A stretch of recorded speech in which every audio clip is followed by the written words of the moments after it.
रमन नहीं बचा पाया इशिता और रूही को। आगे बढ़ने से पहले वीडियो को लाइक कर लें, चैनल को सब्सक्राइब कर लें।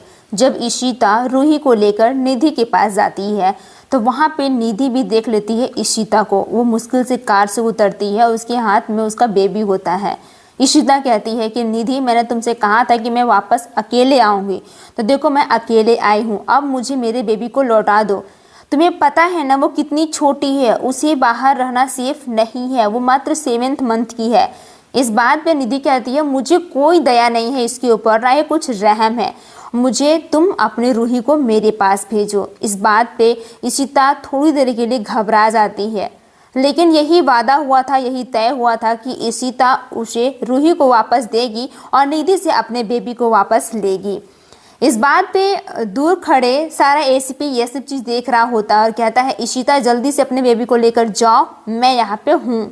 इस बात पे लेके निधि कहती है कि मैंने जैसा कहा है तुम वैसे ही करो। इस बात पे लेके वो रमन कहता है कि पता नहीं क्या होगा। अच्छा, ऐसे तो निधि इशिता और रूही पर ध्यान होगी, तो निधि का ध्यान भटकाने के लिए मैं ये सब तो कर ही सकता हूँ।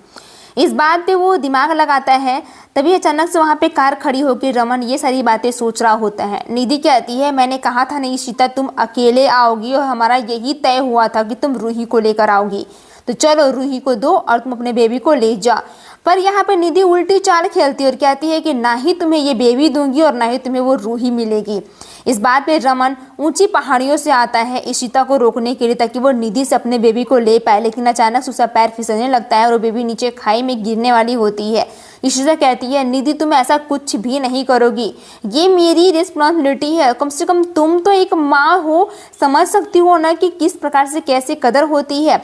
लेकिन निधि नहीं समझ। तभी अचानक से इशिता आकर अपने बेबी को गोद में ले लेती है और उसे अपने बेबी को गोद में बचा लेती है। यह देखकर निधि कहती है कि चलो अब तुम्हारा बेबी तुम्हारे पास है, अब रूही को मेरे पास भेजो। इस बात पे इशिता के रोंगटे खड़े हो जाते हैं, लेकिन जबरदस्ती रूही को अपने कार में बैठाती है और वहाँ पे आ जाता है एसीपी। यह देखकर निधि का दिमाग काम नहीं करता और चारों तरफ से गाड़ियाँ घुमाकर उसे रूही को लेकर वहाँ से चल देती है। यह देखकर इशिता घबरा जाती है और कहती है कि हमें रूही का पीछा करना पड़ेगा। इशिता कहती है जल्दी कीजिए वरना मेरा बेबी नहीं मिल पाएगा, रूही नहीं मिल पाएगी। रमन के होश उड़ जाते हैं जब वो निधि का खौफनाक रूप देखता है और कहता है कि आज मेरी रूही को कुछ भी हुआ तो मैं इशिता देखना तुम्हारा क्या हाल करूँगी। इधर इशिता और एसीपी दोनों मिल जाते हैं निधि की कार ढूंढने के लिए, लेकिन जैसे ही कार आगे जाती है निधि की कार, रूही और निधि उसी कार में उसका एक्सीडेंट हो जाता है और वो कार नीचे खाई से गिर जाती है। यह देखकर रूही इशिता के रोंगटे खड़े हो जाते हैं। जब इशिता अपने बेबी को लेकर घर जाती है तो सभी घर वाले ये देखकर खुश हैं कि फाइनली इशिता बेबी को लेकर घर आ गई, लेकिन ऐसा कुछ भी नहीं था। फिर दूसरी तरफ वो बेबी को जैसी अंडरवर्ल्ड में रखते हैं, रमन कहता है कि तुमने इसे बचाने के लिए अपने बेटी को दांव पे लगा दिया, तुम कैसी हो, तुम खुद को माँ मानती हो ना। सही बात है, सौतेले सौतेले ही होते हैं।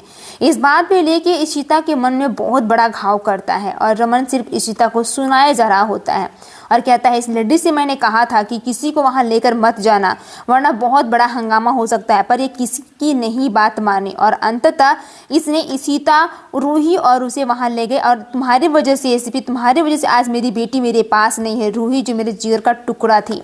सभी मिलकर इशिता के ऊपर ब्लेम कर रहे होते हैं। इशिता वहीं पर खड़ा होकर रो रही होती है, पछतावे के आंसू लिए रहती है और कहती है कि अब मैं क्या करूं, मुझे कुछ समझ में नहीं आ रहा है।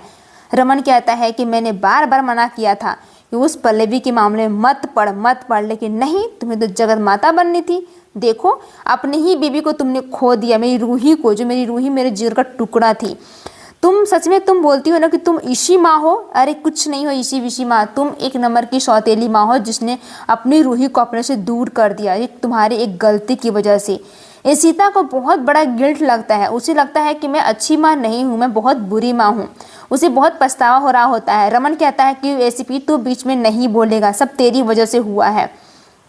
फिर इशिता के आंखों में पछतावे के आंसू रहते हैं। बिना कुछ बताए इशिता बस यह सारा चीज़ खड़ा होकर सुन रही होती है कि रमन कहीं न कहीं ठीक कह रहा है, मैंने अपनी रूही को अपने से खो दिया। ये चीज़ को देखकर इशिता को अपने किए पे बहुत पछतावा हो रहा होता है और कहती है कि काश अगर मैं एसीपी को नहीं बुलाती तो शायद निधि मेरे बेबी को छोड़ देती, रूही मेरे पास रहती।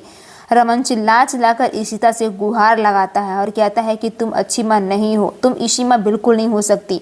वो छोटी सी नन्ही सी रूही जो तुम्हारे लिए इतना प्यार करती थी, आज तुमने उसे क्या कर दिया, अपने से दूर क्यों कर दिया। इस बात पे लेके इशिता के शब्द नहीं निकलते, उसकी आंखों से सिर्फ और सिर्फ आंसू ही निकल रहे होते हैं।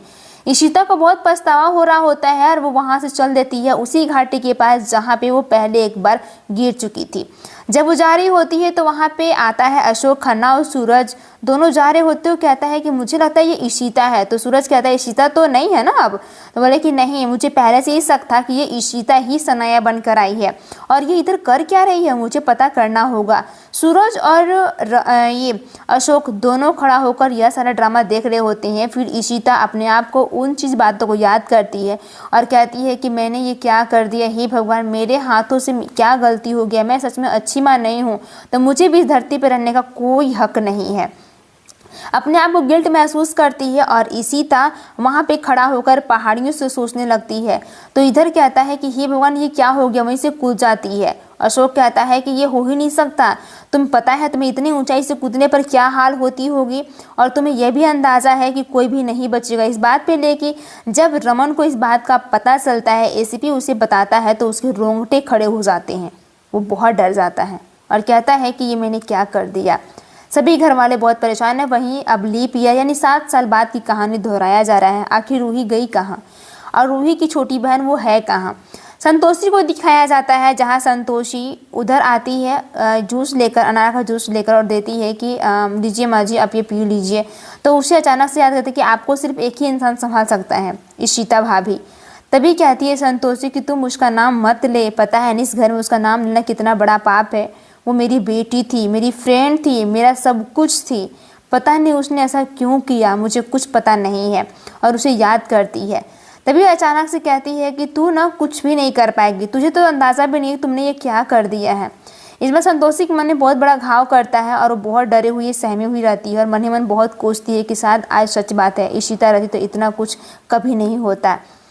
वहीं दूसरी तरफ इशिता फिर से डेंटिस्ट बन चुकी है और एक बेबी को बहुत ही अच्छे से श्री कृष्ण की कहानियाँ बताती है, जो कि धीरे धीरे ये कहानियाँ बताते बताते उसका अच्छे से ऑपरेशन भी कर देती है, किसी को पता भी नहीं चलता है। तभी उसकी बेटी आती है आलिया और कहती है सॉरी मॉम, मुझे नहीं पता था कि आप यहाँ पे स्पेशल क्लाइंट दे रहे हो। इस बात पे लेके इशिता कहती है कि या आई नो, मुझे पता है कि तुम क्या बोलना चाह रही हो, बट यू नो, तुम्हें पता है कि तुम क्या कह रही हो। इस बात पे आलिया कहती है कि मॉम आपको याद है ना कि आज कौन सा डे है। तो कहती है इशिता मुझे सब पता है, मैंने फाइनल कर लिया है, मैंने उन्हें वहाँ भेज के तब मैं यहाँ पे क्लिनिक में थी। फिर वो कहती है कि आज आपको अपॉइंटमेंट लेने की क्या ज़रूरत थी। तो बोलती इमरजेंसी थी। आप छोटे बेबी से कितना ज़्यादा प्यार करते हो, मुझे तो अजीब सी फीलिंग्स होती है कि आप कितने अच्छी हो। तभी वो लेडीज़ कहती है कि तुम्हारी मम्मा इज़ द बेस्ट एंड बहुत ही अच्छी हैं, सोच अच्छी है। तो इशिता कहती है कि no, I am not good mother, I am a bad mother, क्योंकि मैंने अपने हाथों से। फिर आलिया उस चीज़ को कहती है मॉम प्लीज़ आप फिर से याद करके रोने लगी ना, आप कुछ भी याद नहीं करोगे, सब कुछ ठीक होगा, परफेक्ट होगा, बेस्ट होगा, बिल्कुल चिंता मत कीजिए। पर कहीं ना कहीं आलिया और इशिता वो पुराने पल को याद करती हैं और कहती है कि शायद मुझे चलना चाहिए, हमने लेट हो रही है। फिर इशिता कहती है कि आई एम गुड, मैं ठीक हूँ, तुम कैसी हो। तो बोलती है कि मैं भी ठीक हूँ। अब मम्मा चलते हैं, वरना पापा पता है ना आपके बिना वो अंदर नहीं जाएंगे, आप सब जानते हो, फिर ऐसा क्यों बोल रहे हो। फिर दोनों कोई गले लग जाते हैं और गले लगने के क्रम में दोनों कोई बातचीत करते हैं, पता चलता है कि सब कुछ ठीक है। वहीं आगे अन्य एपिसोड में आलिया और इशिता को दिखाया जाएगा, जो कि इसमें वो लोग रूही को ढूंढने की कोशिश कर रहे होते हैं। वहीं आगे एपिसोड में देखने को मिलने वाला है कि रूही के रूप में पीहू है, आखिर ये है कौन।